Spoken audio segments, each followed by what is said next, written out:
Hi friends, welcome to Sneha vlogs అండి. మనం ఈరోజైతే పునుగులు ప్రిపేర్ చేసుకుందాము. ఈజీ ప్రాసెస్లో అండి. మిగిలిపోయిన దోశపిండి ఉంటుంది కదా అండి ఇంట్లో, దాంతోనే పునుగులు అయితే చేస్తున్నాము ఈరోజు.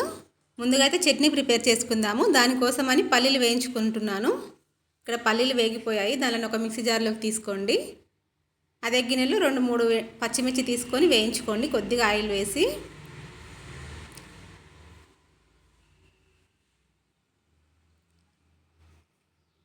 ఇవి కొద్దిగా వేగాక ఇవి కూడా పక్కకు తీసుకోండి.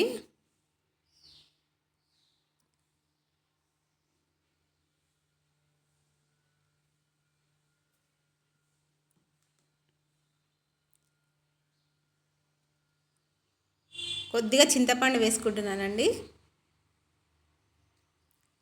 కొన్ని పుట్నాల పప్పులండి. కొద్దిగా సాల్ట్. ఇప్పుడు దీంట్లో తగినన్ని నీళ్లు పోసుకొని చట్నీ అయితే ప్రిపేర్ చేసుకోండి. దాంట్లో తాలింపు అయితే వేసేసుకుంటున్నాము. చట్నీ రెడీ అయిపోయింది. ఇప్పుడైతే పునుగులు ప్రిపేర్ చేసుకుందాము. దానికోసం ఉడికించిన ఆలుగడ్డలండి మిక్సీ చేసి, మనం దోశపిండి ఉంటుంది కదా దాంట్లో మిక్స్ చేసుకోవాలండి. ఆలుగడ్డల్ని ఇలా చేసుకుంటే చాలా టేస్టీగా వస్తాయండి పునుగులు. ఆలుగడ్డ ఉడికించి పొట్టు తీసేసి మిక్సీ వేసుకోండి. దానిని దీంట్లో కలుపుకోండి. పిండిలో మొత్తం ఒకసారి బాగా కలిసేలా కలపండి. కొద్దిగా ఉప్పు, కొద్దిగా సోడా అండి. మొత్తం మంచిగా మిక్స్ చేసుకోండి.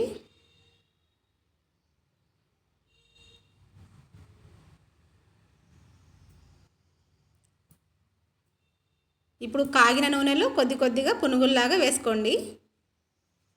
ఇది ఇడ్లీ పిండితో కూడా చేస్తారండి. దోశ పిండితో వేస్తున్నాను నేను ఇప్పుడు. ఇడ్లీ పిండితో కూడా చాలా బాగుంటుంది. ఈ ప్రాసెస్లోనే చేసుకోండి అది కూడా.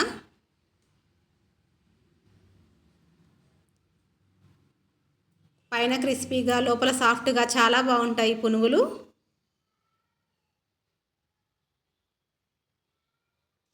చూడండి, ఒక్కొక్కటి ఇలా వేసుకొని కొద్దిగా బ్రౌన్ కలర్ వచ్చేదాకా వేయించుకోండి.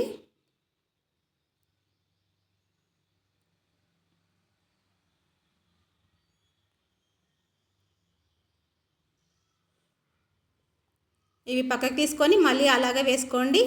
ఇంకో స్టెప్ కూడా మన పిండి అయిపోయేంత వరకు అలా వేసుకోండి అన్నీ.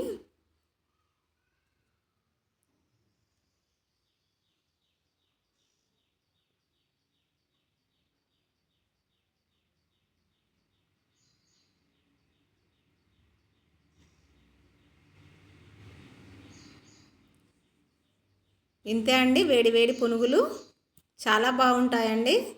ప్లీజ్ మా ఛానల్ అయితే సబ్స్క్రైబ్ చేసుకోండి.